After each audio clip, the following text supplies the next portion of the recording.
Hindi film का एक गाना है, ये दुनिया वाले पूछेंगे मुलाकात हुई क्या बात हुई। प्रधानमंत्री नरेंद्र मोदी और चीनी राष्ट्रपति शी जिनपिंग के बीच में नवंबर 2022 में बाली के G20 के शिखर सम्मेलन में एक मुलाकात हुई।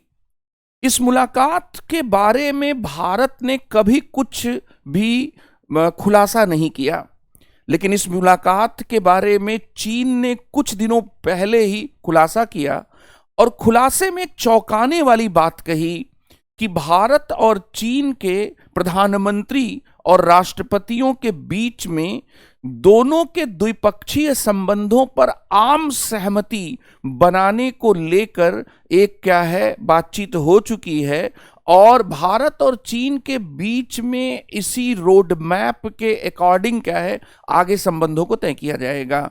इस पर भारत के बहुत सारे लोग हतप्रभ थे और हतप्रभ इसलिए थे क्योंकि भारत और चीन के बीच में जो सीमा विवाद है, उस सीमा विवाद में अभी भी कुछ ऐसे बिंदु हैं जहां पर दोनों की सेनाएं एक दूसरे के सामने हैं। 60,000 सैनिक जिन दो देशों के बीच में सरहद पर लगे हुए हों, वहां पर इस प्रकार की बात करना और इसके साथ ही बाकी जितने भी स्टैंड और स्टेटमेंट आए इंडिया चाइना रिलेशन को लेकर, उनसे ये बात बिल्कुल विरोधाभासी प्रतीत हुई।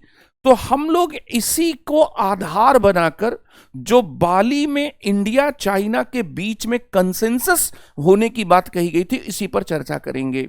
बच्चों, आप सभी जानते होंगे कि भारत और चीन के बीच में कई विवाद हैं, लेकिन उसमें जो सीमा विवाद है बच्चों, वो सबसे प्रमुख है। सीमा विवाद के अलावा भारत और चीन के बीच में ब्रह्मपुत्र नदी को लेकर भी विवाद है, व्यापार घाटे को लेकर भी भारत की कुछ आपत्तियां हैं, बाजार तक सीमित पहुंच को लेकर जो चीन का जो दृष्टिकोण रहा है उस पर भी भारत के कुछ अपने ऑब्जेक्शंस हैं। चीन पाकिस्तान के रिश्ते का जिस प्रकार से इस्तेमाल भारत विरोधी हितों के लिए किया गया है, उसको लेकर भी भारत के अपनी शिकायतें रही हैं। भारत के पड़ोसी देशों में चीन की बढ़ती हुई गतिविधियों को लेकर भी शिकायतें रही हैं। न्यूक्लियर सप्लायर ग्रुप में जिस प्रकार से चीन ने भारत का विरोध किया, उसको लेकर भी भारत की अपनी आपत्तियां हैं। संयुक्त राष्ट्र सुरक्षा परिषद की स्थायी सदस्यता को लेकर भी जो चीन है वो कभी भी भारत का खुला समर्थन करने की बात तो दूर है, वह उसका बहुत सारे आधारों पर विरोध भी करता रहा है। और इसके साथ ही पाकिस्तान के आतंकवादियों को प्रतिबंधित करने के संयुक्त राष्ट्र सुरक्षा परिषद में आए हुए कई प्रस्तावों पर जिस प्रकार से चीन ने अड़ंगा लगाया है, वो भी भारत और चीन के बीच के जो संबंध हैं, उन संबंधों में तनाव का बिंदु है। और कश्मीर में अनुच्छेद 370 को निष्प्रभावी करने को लेकर जो चीन का जो एक दृष्टिकोण रहा और जिस प्रकार से मुद्दे के अंतर्राष्ट्रीयकरण की पाकिस्तानी कोशिशों का चीन ने समर्थन किया है, उसको लेकर भी भारत और चीन के बीच में असहमतियां हैं। लेकिन इन असहमतियों के बावजूद भारत और चीन के बीच में जो एक हम लोग कह सकते हैं कि जो एक बहुत बड़ा मुद्दा है, वो सीमा विवाद का है। और इस सीमा विवाद पर लगभग 18 चक्र की वार्ताएं हो जाने के बाद भी हमारे कश्मीर में एक डेप्सांग और एक डेमचोक है, जहां पर अभी भी भारत की जो सेनाएं हैं, वो भारत की जो सेना के जो लोग हैं, उसके 65 पेट्रोलिंग पॉइंट्स में से 26 ऐसे पेट्रोलिंग पॉइंट्स हैं जहां पर वो अप्रैल 2020 के तक जाते थे, पेट्रोलिंग करते थे, उस पर अभी भी चीनी सेना का जमावड़ा है। तो कुल मिलाकर भारत और चीन के बीच में तमाम मतभेद के तनाव के बिंदु हैं, लेकिन वर्तमान समय में या पिछले 3 सालों से सीमा विवाद सबसे प्रमुख है। फिर चीन इसके बावजूद असहमति द्विपक्षीय संबंधों को बेहतर करने की दिशा में दोनों के बीच में असहमति का दावा जब करता है और इसको लेकर जोहान्सबर्ग से लेकर दिल्ली तक बहुत सारे न्यूज़पेपर्स में ये बातें प्रकाशित होती हैं, तो ये अपने आप में बड़ा विश्लेषण का विषय हो जाता है। भारत चीन के संबंधों को समझने वाले जितने भी विद्यार्थी हैं वो जानते होंगे कि 3,400 188 किलोमीटर लंबी जो सीमा है भारत और चीन के बीच में, उसमें एक बहुत बड़ा हिस्सा है जिस पर भारत और चीन के बीच में विवाद है। और विवाद दरअसल इस बात पर है कि जो बॉर्डर है वो बॉर्डर डिमार्केट ही नहीं हुआ है। तो हम एक लाइन से काम चलाते हैं और वो है लाइन ऑफ एक्चुअल कंट्रोल। ये कश्मीर में जो लाइन ऑफ एक्चुअल कंट्रोल है, उसके अलावा आप जानते होंगे कि अरुणाचल प्रदेश में जो मैकमोहन जो लाइन है, चाइना उस मैकमोहन लाइन को इंटरनेशनल बॉर्डर एक्सेप्ट नहीं करता है और अरुणाचल प्रदेश को वो दक्षिणी तिब्बत कहकर उस पर दावा करता है। और अभी हाल ही में चीन ने अरुणाचल प्रदेश के खिलाड़ियों से सज्जित जो भारतीय टीम थी, उस भारतीय टीम में उन खिलाड़ियों को स्टेबल वीजा देने की कोशिश की।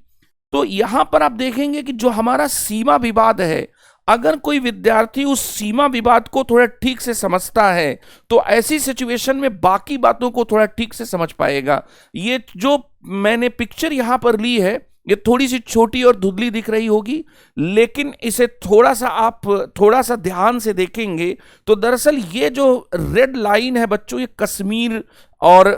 कश्मीर और इसके साथ ही तिब्बत को अलग करने वाली क्या रेड लाइन है।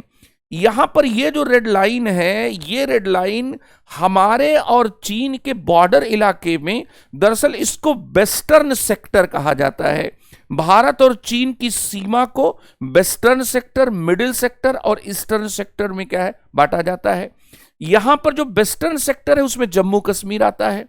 जम्मू कश्मीर में अक्साई चीन के 36,000 वर्ग किलोमीटर जमीन पर चीन ने पहले से ही कंट्रोल कर लिया था। अब इसके साथ ही जो गलवान घाटी और उसके कुछ इलाके हैं, उसमें भारत और चीन दोनों बड़ी तेजी से एक क्या है सीमा, एक बुनियादी सड़क का ढांचा क्या है निर्मित कर रहे हैं। चीन ने अपने साइड पर यह ढांचा निर्मित कर लिया है, लेकिन वो भारत को इस प्रकार की किसी भी सड़क के निर्माण पर उसका क्या है ऑब्जेक्शन है।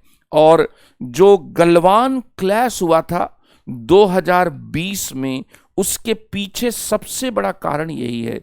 तब से अब तक दरअसल इसमें थोड़ी सी और पिक्चर्स को देखें तो ये मैंने एक मैप लिया है, इसमें एक जगह है बच्चों डेप्सांग, और इसी इलाके में, और ये गलवान घाटी के आसपास का इलाका है जो क्या है, जो 2020 के बाद भारत और चीन के बीच में एक ऐसे तनाव का बिंदु बना हुआ है जहां पर दोनों देशों की सेनाएं बैरकों में नहीं हैं, बल्कि दोनों देशों की सेनाएं बॉर्डर पर हैं। दोनों देशों की सेनाएं बॉर्डर पर हैं और यहीं पर डेमचोक और डेप्सांग दो ऐसी जगह हैं। ये जो डेप्सांग है, ये दरअसल ये वाला जो अक्साई चीन का जो इलाका है, इस अक्साई चीन के इलाके से थोड़ा बगल है।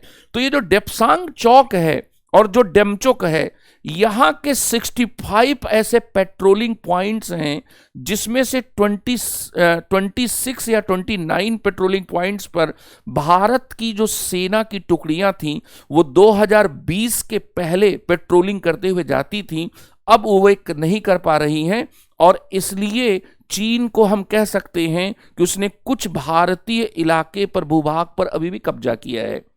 यहां पर इसको लेकर अभी भी हमारे जो विदेश मंत्री हैं वो कहते हुए आपको मिलेंगे कि चीन ने एक तरफा तरीके से लाइन ऑफ एक्चुअल कंट्रोल को बदलने की कोशिश की। एलएसी पर जो भारत और चीन के बीच में जो एग्रीमेंट थे, उन एग्रीमेंट्स को तोड़ने की कोशिश की। तो ये सब चीजें क्या हो रही है, इसी में बच्चों में एक और यहां पर आपको मैप दिखाता हूं। ये है बच्चों, अगर मैं इस मैप को थोड़ा एलिब्रेट करूं तो जो इंडिया है वो दौलत बेग ओल्डी से लेकर ये पूरी एक इंडिया क्या सड़क बना रहा है। और कहा जाता है कि जो गलवान क्लैश हुआ था उसका सबसे बड़ा जो तात्कालिक कारण था, वो तात्कालिक कारण यही था। अब यहां पर बच्चों एक और मैप को देखते हैं कि अब इस मैप को आप देखेंगे तो ये क्या है, एलओसी है, लाइन ऑफ कंट्रोल है, और यहां कहीं लाइन ऑफ एक्चुअल कंट्रोल है। चीन ने क्या किया है, यहां से सीधा क्या है, एक क्या हाईवे डेवलप कर लिया है जो तिब्बत होते हुए निकलता है।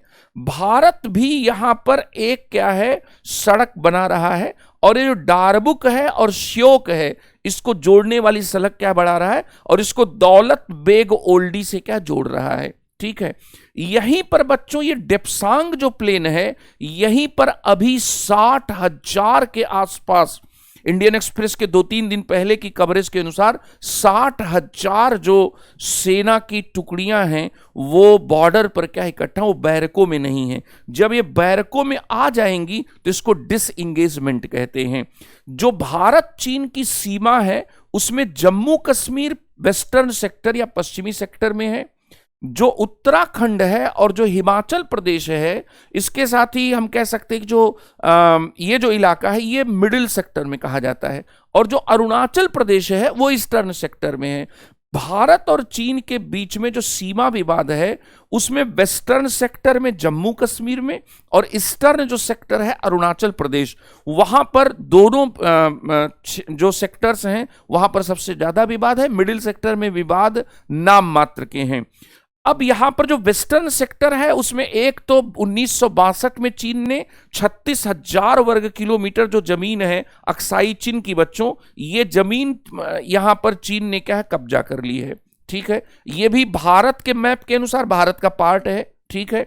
अब इसके साथ ही वो इस इलाके में भी यहां पर सेना की टुकड़ियां क्या है उसकी इकट्ठा है, और ये डेमचौक का इलाका आप देख रहे हैं कितना नजदीक भारत के, मतलब भारत में कितना भीतर घुसकर है।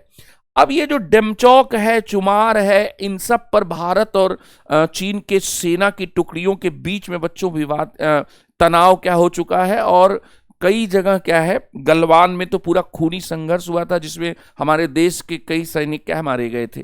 तो ये आप देखेंगे कि ये कुल मिलाकर इस पूरे मतलब इंडिया चाइना के रिलेशन को समझने के लिए ये बुनियादी समझ होनी चाहिए कि वेस्टर्न सेक्टर में अर्थात जो कश्मीर वाला जो इलाका है वहां पर अक्साई चीन के अलावा गलवान घाटी और इसके साथ ही जो डेप्सांग प्लेन है वहां पर चाइना और इंडिया के बीच में अभी भी क्या है फेस ऑफ है, और दोनों की सेनाएं बैरकों में नहीं हैं बल्कि दोनों की जो सेनाएं हैं अभी भी सरहद पर क्या है खड़ी हैं।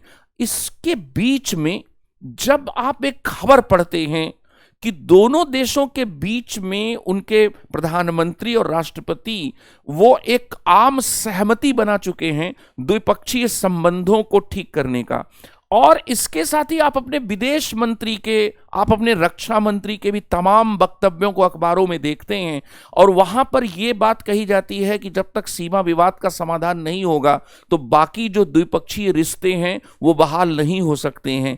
तो ऐसी स्थिति में बड़ा ही एक क्या है कंफ्यूजन क्रिएट होता है, और ये जो कंफ्यूजन है बच्चों आप इसको ऐसे समझें कि मतलब जो अरुणाचल प्रदेश को लेकर जो स्टेपल वीजा वाला जो मसला है उस मसले को अगर हम लोग देखें तो वो मसला तो अपने आप में है ही, इसके साथ ही यहां पर भी क्या है तनाव है, ये वाला जो एरिया है यहां पर भी तनाव है।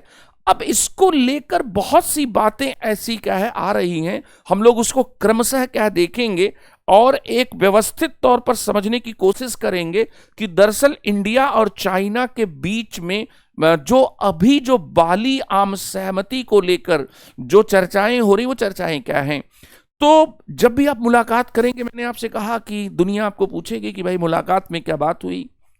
अगर नवंबर 2022 में प्रधानमंत्री नरेंद्र मोदी और चीनी राष्ट्रपति शी जिनपिंग के बीच में मुलाकात हुई और उस मुलाकात के बाद कोई बातचीत हुई, तो ऐसी स्थिति में उस मुलाकात में क्या यह सही था कि दोनों देश अपने द्विपक्षीय संबंधों पर एक आम सहमति बना रहे हैं और अब उनका जो बॉर्डर डिस्प्यूट है वो रिजॉल्व हो चुका है? ऐसा तो नहीं है। अगर इंडिया के पर्सपेक्टिव को देखा जाए तो ऐसा तो नहीं है। तो यहां पर क्या है कि इंडिया चाइना बाली आम सहमत की सच्चाई, रियलिटी ऑफ बाली कॉन्सेंसस, मैं इस बात को आपके सामने डिस्कस करूंगा। पहला इसमें पॉइंट लूंगा कि चीन के मुलाकात के बयान और उसमें जो आम सहमति का जो दावा है वो दावा क्या है, मतलब वो आम सहमति का दावा क्या है, ये मुलाकात कहां हुई, चीन ने ऐसा बयान क्यों जारी किया, भारत जिस चीज को छिपाना चाहता था या छिपा रहा था चीन ने यह बयान क्यों जारी किया, चीन ने अचानक जो ये दावा किया, ये दावा क्या भारत को असहज करने वाला है, चीन भारत के साथ सब कुछ ठीक होने का दिखावा क्यों कर रहा है, क्या इससे सितंबर में होने वाले G20 सम्मेलन पर भी कोई असर पड़ेगा। और राजनीतिक दल और मीडिया इस पूरे बाली कॉन्सेंसस को लेकर क्या कह रहे हैं, और क्या भारत के प्रधानमंत्री या भारत में जो पॉलिटिकल एस्टेब्लिशमेंट है वो इंडिया चाइना बायलैटरल रिलेशंस को लेकर कुछ चीजों पर पर्दा डाले हुए है? क्या कुछ चीजों पर ट्रांसपेरेंसी की कमी है? क्या हम हिंदू के उस संपादकीय की चीज को मान लें कि इसको क्या है दिखाया जाना चाहिए? ये सब चीजें बच्चों मैं आपसे डिस्कस करूंगा। सबसे पहले ये समझते हैं कि चीन का जो ये अभी जो बयान आया है मुलाकात वाला, वो मुलाकात वाला बयान, और उसमें एक कॉन्सेंसस का जो क्लेम किया गया वो क्या है?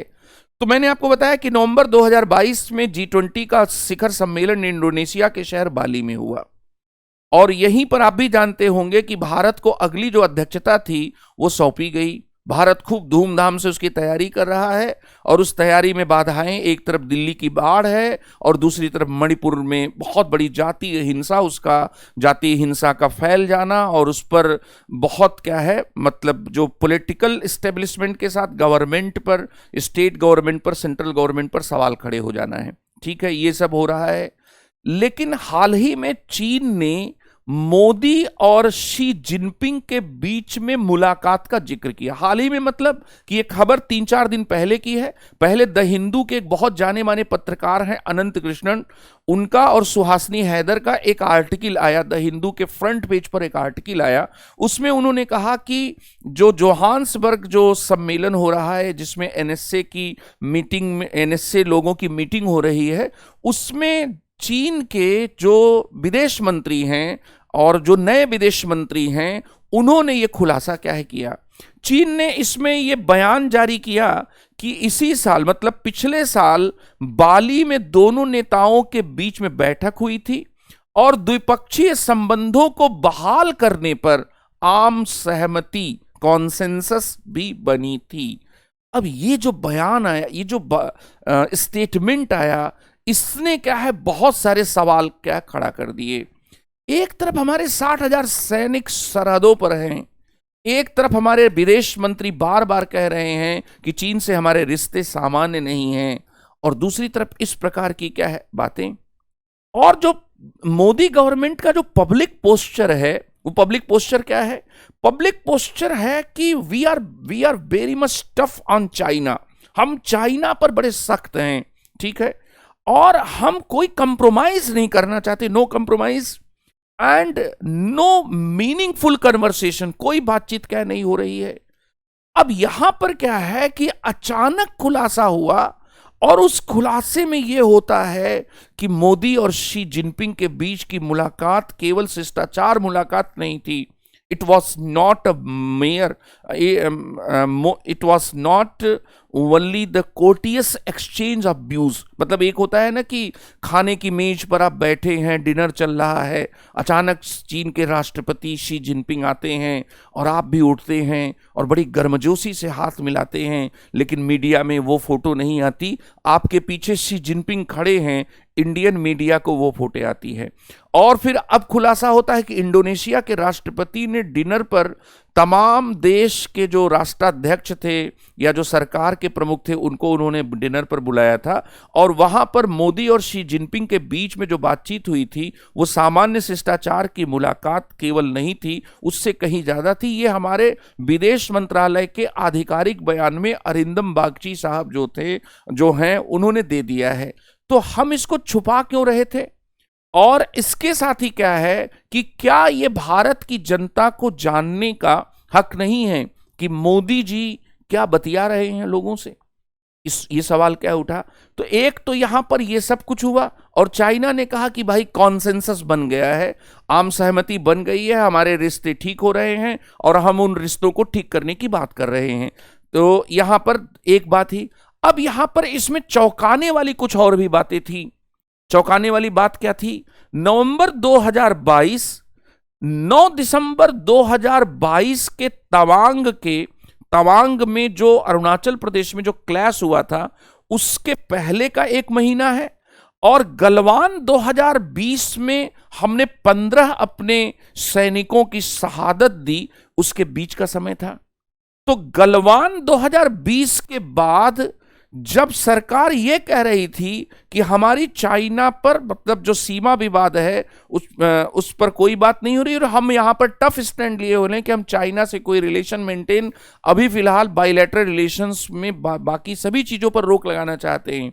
तो ऐसी स्थिति में एक ये हुआ, गलवान को अगर देखें, और उस स्थिति की आप परिकल्पना करिए जब दोनों देशों के बीच में बॉर्डर को लेकर डिस्प्यूट है, लाइन ऑफ एक्चुअल कंट्रोल को चाइना मानने के लिए तैयार नहीं है और चाइना उस पर एक अलग अप्रोच लेकर बात कर रहा है। वो कह रहा है कि हम एक बॉर्डर जोन बनाते हैं और बॉर्डर जोन को लेकर भारत और चाइना में थोड़ी सहमति भी हुई है। 5 ऐसे पॉइंट्स हैं जहां पर दोनों देशों की सेनाओं में कुछ डिसएंगेजमेंट हुआ है और वो सेनाएं पीछे चली गई हैं और एक बॉर्डर जोन, एक बीच का इलाका छोड़ दिया गया है। लेकिन इन सब के बावजूद सवाल ये उठता है कि अभी भी 2 ऐसे पॉइंट हैं जहां पर भारत और चीन की सेनाएं दोनों आमने सामने खड़ी हैं, डेमचोक और डेमसांग। तो ऐसी स्थिति में ये कहना, ये जो है आम सहमति की बात करना, ये थोड़ा सा चौंकाने वाली बात थी। और अभी कुछ दिनों पहले 14 जुलाई के आसपास आसियान के मंत्रियों की मीटिंग में जकार्ता में हमारे विदेश मंत्री जयशंकर साहब ने इस अपने पक्ष को, भारत के पक्ष को फिर से इसी पक्ष को दोहराया कि भारत जो है वो पूरे द्विपक्षीय संबंधों के अन्य मुद्दों पर बात करने के पहले सीमा विवाद को सुलझाने पर बल दे रहा और चाइना के साथ हमारे रिश्ते असामान्य हैं। तो यहां पर एक चौंकाने वाली बात थी। इसके साथ ही बच्चों एक और बात आपको समझना है कि ये मुलाकात कहां हुई। इस मुलाकात के बारे में 2 सवाल है कि एक मुलाकात तो है के बारे में सवाल है कि कहां पर हुई थी, और दूसरा ये मुलाकात होने के बयान का खुलासा कहां से हुआ। मुलाकात बाली इंडोनेशिया नवंबर 2022 में हुई और मुलाकात होने का जो बयान आया वो ब्रिक्स जोहान्सबर्ग का जो नेशनल सिक्योरिटी एडवाइजर्स की जो मीटिंग हो रही थी उसमें डोभाल और वांग के बीच में जो मीटिंग हुई उस समय मुलाकात होने का बयान आया और ये बयान 2-3 दिन पहले का है। ठीक है, तो ये दोनों चीजें इंपॉर्टेंट है, मतलब ये भी बात आपको ध्यान में रखना है। इसके साथ ही बच्चों यहां पर कि चीन ने मुलाकात का जो बयान था और उस पर आम सहमति बनाने का दावा क्यों किया, चीन ऐसा क्यों कर रहा है जब भारत इसको छिपा रहा है और भारत ने मजबूरी में आकर कहा कि भाई ये सामान्य शिष्टाचार से थोड़ा ज्यादा था। तो यहां पर चीन ऐसा क्यों कह रहा है, क्योंकि पिछले 1 साल से चीन इस नैरेटिव को स्थापित करने में लगा है कि सीमा पर, भारत चीन की सीमा पर सब कुछ क्या ठीक है, ठीक है। ऐसा स्थापित करके वो भारत पर एक दबाव बना सकता है कि भारत द्विपक्षीय संबंधों में व्यापार से लेकर बाकी मुद्दों पर क्या है बात करे।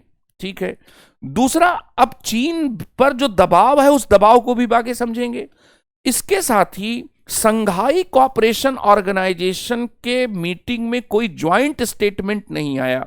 जो गोवा में मीटिंग भारत में हुई थी संघाई शिखर सम्मेलन की, उसमें कोई संयुक्त वक्तव्य नहीं आया हम रेडिकलाइजेशन से लड़ेंगे और हम ऐसा करेंगे वैसा करेंगे, इससे कुछ होता नहीं है।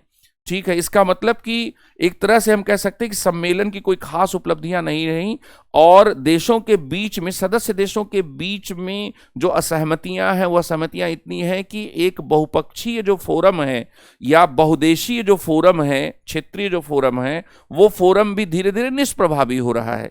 क्या हम यही रिस्क जो है ब्रिक्स को लेकर ब्राजील, रशिया, इंडिया, चाइना और इसके साथ ही साउथ अफ्रीका का जो एक रीजनल ऑर्गेनाइजेशन है उसको लेकर भी हम क्या यही सोच सकते हैं? तो चाइना को यह लगता है कि अपने द्विपक्षीय तनाव को ब्रिक्स सम्मेलन की किसी सर्वसम्मति तक क्या है फैलने दे, ये ठीक नहीं रहेगा। और आप जानते होंगे कि अगस्त में ब्रिक्स की मीटिंग है साउथ अफ्रीका में। तो एक तो ये बात है, इसलिए चीन ने आम सहमति की बात क्या है की, और इसके साथ ही उसके ठीक बाद सितंबर में भारत में G20 का सम्मेलन है। तो चीन द्विपक्षीय तनावों को इस कदर क्या उसको इस प्रकार से मैनेज करना चाहता है जिससे बहुपक्षीय जो संबंध हैं उन पर जो फोकस है वो फोकस क्या है दूर न हो। इसके साथ ही एक और बात कहते हैं, अंतर्राष्ट्रीय संबंधों के जो जानकार हैं, विशेषज्ञ हैं, वो ये बात कहते हैं कि देखो, जितने भी गहरे मतभेद होंगे देशों के बीच में, उतना ही गंभीर और अलग व्याख्या भी आएगी, क्योंकि एटीट्यूड बहुत डिफरेंस हो जाता है। एक अमेरिकन विद्वान थे सीएल स्टीवेंसन, तो उन्होंने कहा था कि एटीट्यूड वाला जो डिसएग्रीमेंट होता है वो जल्दी का पटता नहीं है, ठीक है ना। जैसे मान लीजिए कि हम किसी डॉक्टर को या किसी एक्टर को पसंद नहीं करते हैं, तो हमें उसकी अच्छी चीज भी क्या हो सकती है, उसकी हम नेगेटिव इंटरप्रिटेशन कर सकते हैं। तो यहां पर भी यही हो रहा है, इसलिए एक ये भी बात कही जा रही है। दूसरी एक और बात है कि तवज्जो का अंतर होता है, आप किसको प्रेफरेंस देते हैं इसका भी अंतर होता है। तो उस पूरे बातचीत में जो भी एक स्टेटमेंट आया, उस स्टेटमेंट में चीन कह रहा है कि आम सहमति के लिए बनाने के लिए द्विपक्षीय संबंधों में बातचीत हो चुकी है। भारत ने इस प्रकार का कोई स्टैंड क्या है नहीं दिया। तो दरअसल ये आम सहमति बनाने का दावा उस चीन के नैरेटिव से जुड़ा हुआ है। बहुपक्षीय जो संबंध हैं, उन संबंधों को द्विपक्षीय तनाव से बचाने के दृष्टिकोण से जुड़ा हुआ है। गहरे मतभेद होने पर अलग अलग व्याख्याओं से जुड़ा हुआ है, और अलग अलग चीजों पर तवज्जो से भी क्या जुड़ा हुआ है। और इसके साथ ही बच्चों, एक और बात आपको ध्यान में रखना है कि दरअसल इंडिया और चाइना के बीच में एक डिफरेंस है, और वो डिफरेंस क्या है, वो डिफरेंस प्रेफरेंस का है। भारत का ये कहना है कि पहले सीमा विवाद को सुलझाया जाए, तभी बाकी चीजों पर बात होगी। चीन का कहना है कि सीमा विवाद को उपेक्षित करिए और बाकी मुद्दों पर बात करते हैं, व्यापार पर बात करते हैं, इस तरह का है। और इसके साथ ही एक और बात कही जाती है, एक पांचवा पॉइंट कहा जाता है कि अलग अलग भाषाओं में संवाद होता है। भारत के जो प्रधानमंत्री हैं, नॉर्मली वे जब कोई लंबा संवाद होता है तो हिंदी में बात करते हैं, और चीन के जो राष्ट्रपति हैं वो चाइनीज लैंग्वेज का इस्तेमाल करते हैं, मंडारिन का इस्तेमाल करते हैं। तो इन दोनों में भी क्या अंतर है। फिर इसके साथ ही बच्चों, यहां पर इन कारणों के अलावा एक और डायमेंशन आपको समझना होगा कि भारत ने बाली में भारत और चीन के बीच में द्विपक्षीय संबंधों को बहाल करने की आम सहमति को लेकर भारत ने क्या उसको कंफर्म किया, क्या उसको रिफ्यूट किया? भारत ने कोई खंडन नहीं किया। भारत ने किसी भी प्रकार का कोई खंडन नहीं किया। भारत ने कंफर्म भी नहीं किया।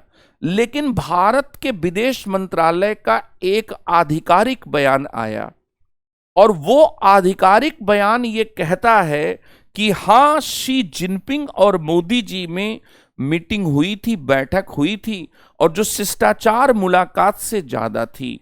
हाँ, सीमा पर तनाव कम करने और द्विपक्षीय संबंधों को बेहतर बनाने को लेकर दोनों देशों ने साझा विचार व्यक्त किए थे।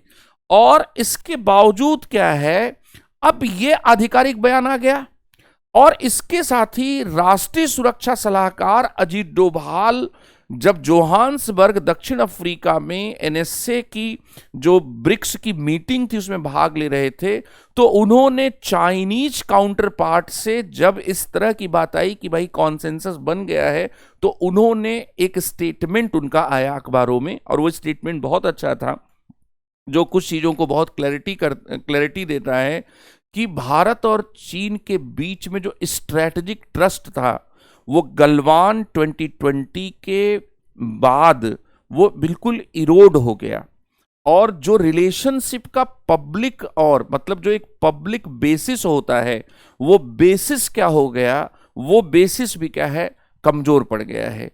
इसका मतलब क्या है कि भारत और चीन के बीच में द्विपक्षीय जो संबंध हैं, वो द्विपक्षीय संबंध पहले जैसे बिल्कुल नहीं हैं, क्योंकि एक विश्वास था, वो विश्वास भी टूटा है, और लोग भी क्या है इसके खिलाफ हैं। और ये बात क्या समझ में भी आती, तो भारत ने बड़ा एक तरह से क्या सधी हुई प्रतिक्रिया की। तो सवाल उठता है यहां पर कि भारत जब ये सब कर रहा था, तो चीन ऐसा क्यों करना चाहता है? भारत किसी मुलाकात को छिपा रहा है, और भारत किसी मुलाकात को छिपा रहा है, चीन किसी मुलाकात को बता रहा है, तो गाना तो होगा कि ये दुनिया वाले पूछेंगे। और चीन ये क्या है, मुलाकात को न केवल बता ही रहा है बल्कि वो अपने नैरेटिव से उसकी व्याख्या भी कर रहा है। तो यहां पर बच्चों मुझे हरिवंश राय बच्चन की 2 लाइनें याद आती हैं, और मोदी जी को इस पर लाइन पर भी ध्यान देना पड़ेगा कि गर छुपाना जानता तो जग मुझे साधु समझता, शत्रु मेरा बन गया है छल रहित व्यवहार मेरा। तो यहां पर कुछ तो ऐसा है जो आप क्या है छिपा नहीं पा रहे हैं, यहां पर कुछ ऐसी चीजें हैं, और कुछ ऐसा है जो आप छिपा रहे हैं, वो अपने मुंह से बता दीजिए, तभी आपको जग जो है वो साधु समझेगा।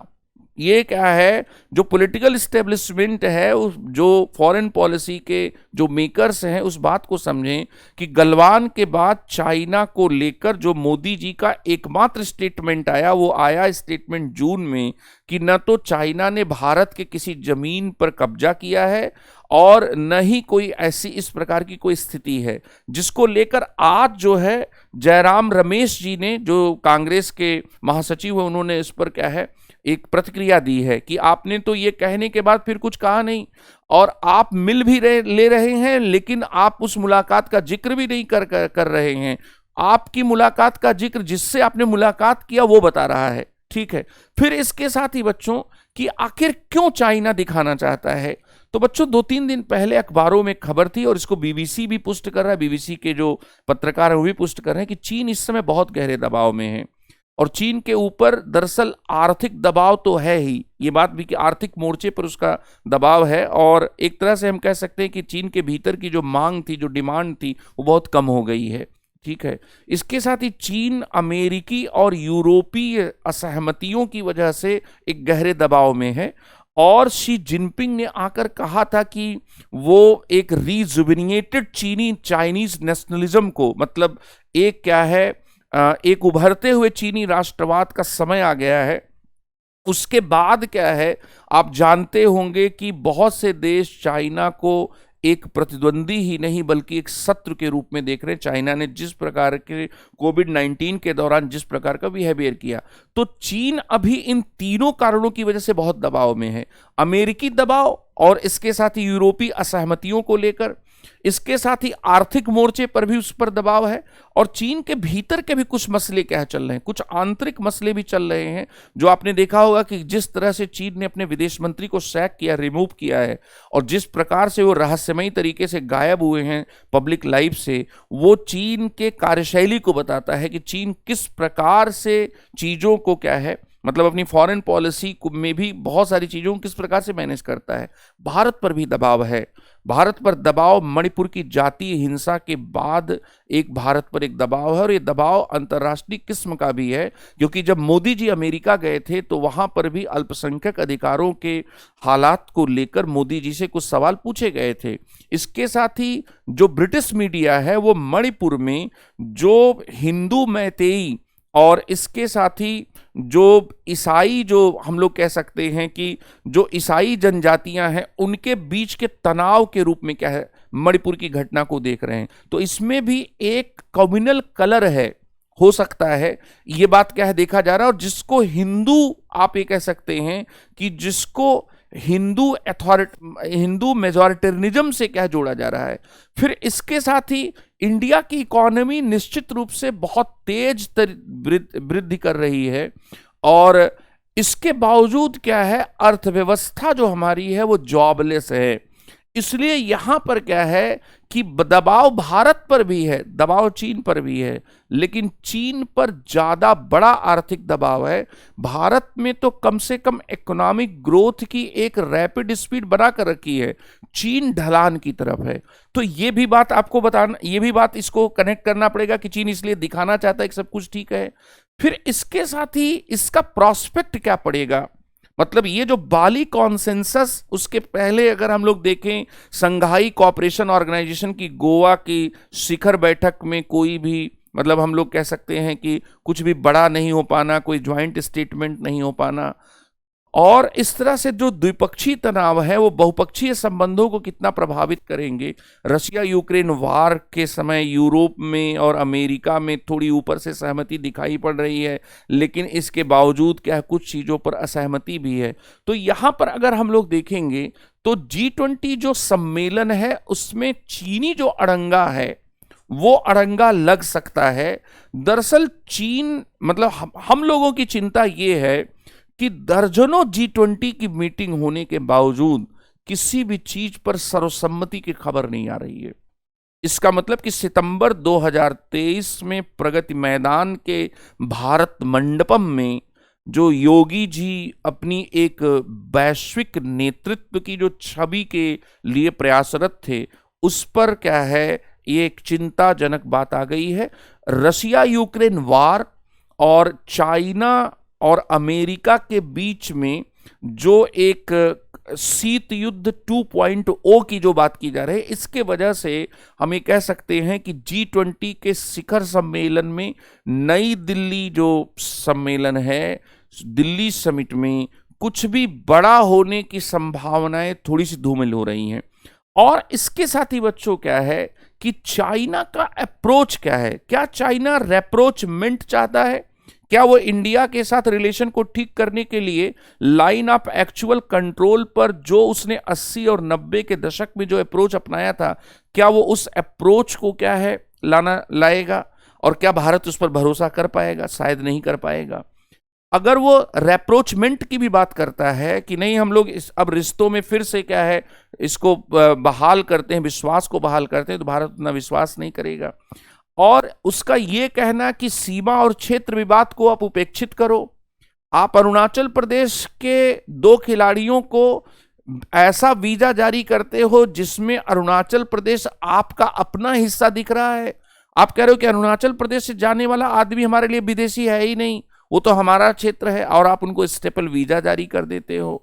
तो यहां पर भारत और चीन के बीच में अगर मैं यहां पर डेविड मेलोन की बातों को उधार लेकर कहूं तो एक अनिश्चितता का दौर क्या इस पर हावी है। रेप्रोचमेंट की बात नहीं, एक एज ऑफ अनसर्टेनिटी में हम जी रहे हैं। फॉरेन पॉलिसी का ऐसा समय है जहां पर हम लोग ये नहीं कह सकते कि हमारे रिश्ते अच्छे हैं, क्योंकि हमारे विदेश मंत्री तो खुद कह रहे हैं कि असामान्य रिश्ते हैं।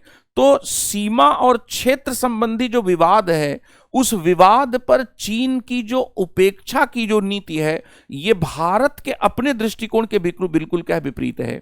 दूसरी बात है कि आप सीमा विवाद छोड़ो, व्यापार की बात करो, ये अब संभव नहीं होगा। और भारत में भी प्रधानमंत्री को अपना एक पब्लिक फेस बनाना पड़ता है, और मोदी जी इस पब्लिक फेस बनाने में मतलब कहीं कोई कोर कसर बाकी नहीं रखते हैं। इसलिए 200 चाइनीज ऐप पर तुरंत क्या है प्रतिबंध भी लग जाता है। लेकिन इसके बावजूद विरोधाभास ये है कि हमारा जो इंडिया और चाइना के बीच में जो ट्रेड का जो पूरा एक डेटा आता है, उसमें हम 137 अरब डॉलर से ज़्यादा ट्रेड कर रहे होते हैं, जिसमें हम 100 अरब डॉलर का नुकसान भी उठा रहे होते हैं। तो ये सब चीज़ें क्या हो रही हैं। फिर इसके साथ ही चीन के वास्तव में द्विपक्षीय संबंधों के बल देने की नीति को भारत जो है शायद क्या है उसको क्या स्वीकार नहीं करेगा, और इसके वजह से ये माना जा रहा है कि बहुपक्षीय संबंधों पर भी कुछ तनाव क्या आएंगे। तो G20 सम्मेलन पर भी इसका क्या असर होगा। फिर इसके साथ ही बच्चों, द हिंदू ने एक आर्टिकल निकाला परसों इल्यूसिव कॉन्सेंसस का, कि चीन बाली आम सहमति पर जो दावा कर रहा है और द्विपक्षीय संबंधों के सुधार पर दावा कर रहा है, क्या इस पर हमें ज्यादा पारदर्शिता से बात करने की जरूरत नहीं है। फिर इसके साथ ही चाइना, द हिंदू एक और बात कहता है कि भारत इसको कंफर्म नहीं कर रहा है कि ऐसा हुआ था। भारत चीन का जो व्यापार है वो व्यापार घटा नहीं है, बढ़ा है। और इसका मतलब क्या है कि रिश्तों पर बड़ा ही एक कंफ्यूजिंग टाइप की स्थिति उत्पन्न हो रही है कि आप पब्लिक पोस्चर ये दिखा रहे हैं कि हमारा चाइना से बहुत टफ स्टैंड है और हम बिल्कुल क्या है कोई भी रियायत नहीं देने वाले हैं। दूसरी तरफ आप व्यापार भी कर रहे हैं, तीसरी तरफ आप बाली में जाकर मुलाकात भी कर रहे हैं। तो ये एक डिमांड आ रही है कि भारत चीन के द्विपक्षीय संबंधों पर पारदर्शिता के साथ जो हमारे राजनीतिक प्रतिष्ठान के लोग हैं उनको एक वक्तव्य जो है देना चाहिए कि हमारे संबंध कहां पर हैं, और क्या इसको लेकर कोई सहमति बन चुकी है कि जो लद्दाख, जो डेप्सांग और डेमचौक है, उस पर डिसएंगेजमेंट कोई होना है या ऐसे ही सेनाएं खड़ी रहेंगी। फिर इसी तरह से हमारे आईटी मिनिस्टर चंद्रशेखर साहब अभी ब्रिटेन में उन्होंने कहा कि हम चाइनीज इन्वेस्टमेंट को एक्सेप्ट कर रहे हैं। तो बड़ा मसला है, बड़ा असमंजस है, इसीलिए हिंदू ने आर्टिकल लिखा कि आपको ऐसा होना चाहिए। फिर इसी तरह से बच्चों, आज के अखबार में एक न्यूज आई है और वो न्यूज द हिंदू में है। उस न्यूज को अगर आप ध्यान से पढ़ेंगे तो उसमें दरअसल कुछ इंपॉर्टेंट चीजें उस न्यूज में आई हैं, और वो न्यूज है कांग्रेस पार्टी के जो महासचिव हैं उनके द्वारा क्या है कुछ ऑब्जेक्शन किया गया है। जैसे कि एक ऑब्जेक्शन ये किया गया है कि ये कॉन्सेंसस है या चीन को दिया गया हमारा जो कंसेशन है, और ये स्पष्ट करना चाहिए कि हमारी सीमा पर अभी स्थिति क्या है, हमारी जो बॉर्डर है, बॉर्डर पर क्या स्थिति है, इस पर क्या कॉन्सेंसस क्या है बना है। तो ये है भारत चीन संबंधों पर जो अभी हाल का एक क्या है घटनाक्रम, और उस घटनाक्रम से बाली कॉन्सेंसस की वास्तविकता क्या है, इस पर मैंने बात की। वास्तविकता यह है कि चीन आम सहमति भारत और चीन के बीच में द्विपक्षीय संबंधों को बेहतर करने की बन चुकी है। चीन ऐसा दावा कर रहा है, लेकिन भारत ऐसा दावा नहीं स्वीकार कर रहा है। भारत का कहना है कि पहले सीमा जो विवाद हैं उनका हल खोजे बगैर हम बाकी द्विपक्षीय संबंधों पर समेकित रूप में कोई बात करने के लिए तैयार क्या नहीं है। चिंताजनक बात यह है कि 18 चक्र से ज़्यादा बातचीत हो चुकी है, और इसके बावजूद 60,000 से ज़्यादा सैनिक अभी भी बैरकों से बाहर निकलकर सरहद पर खड़े हैं। डेप्सांग और डेपचौक पर अभी भी हम अप्रैल 2020 के पहले जो हमारी सेना पेट्रोलिंग करती थी, वो पेट्रोलिंग टीम अब वही भी वहाँ पर नहीं जा रही है। इसलिए क्या है, हम कह सकते हैं कि जोहान्सबर्ग से ये जो खुलासा हुआ बाली कॉन्सेंसस का, इस खुलासे ने ट्रांसपेरेंसी की क्या डिमांड की है। इस तरह से आपको अंतर्राष्ट्रीय संबंधों की तैयारी क्या करना है, और आपको चीजों को समझने, उसके विश्लेषण करने और प्रश्न के उत्तर से जोड़ने की क्षमता क्या अर्जित करनी है। बहुत बहुत धन्यवाद।